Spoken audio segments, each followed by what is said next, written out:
When I was 5 years old, my mom allowed men into our homes, and they would sexually abuse me, and they would pay her for that. And they would either put their shirt over my face so I wouldn't see who they were, or put their hand over my face.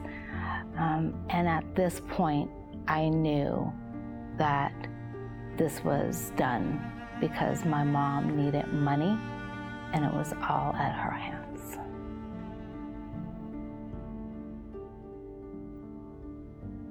So when I was 9 years old, 2 teenage boys in my neighborhood introduced me to pornography and started to sexually abuse me.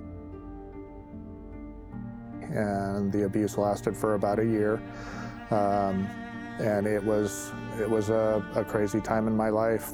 Little did I know that I was an aspiring addict, and sex was just going to be one of those things. I started doing drugs, I started drinking, I started having sex. I lost my virginity at 12. It set the course for my life from 1980 and to the next 30 years. And then when my aunt, who I now call my mom, came into my life and I moved in with them, and I saw a difference, what a family really kind of looked like. And that's when it hit me that that wasn't right. What she was doing wasn't right. During my teenage years, I was addicted to pot, cocaine, meth, acid, mushrooms, pretty much anything that could get me high. I made some incredibly bad choices with boys in high school. It was sad and dark and deep in the fact that sex became my drug. So when I was 28, I was on the internet in its early days, and I met a 16-year-old girl in a chat room, and that started a 3-year dating scenario. And when we got married, we did drugs together, we drank together. It was a daily thing, and that part of our life started to go into what we call the dark times. We were not believers.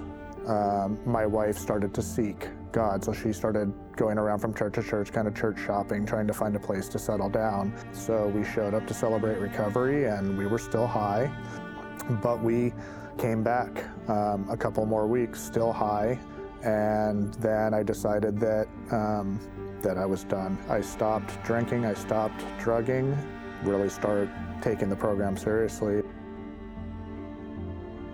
I've been sober for 2 years and 8 months.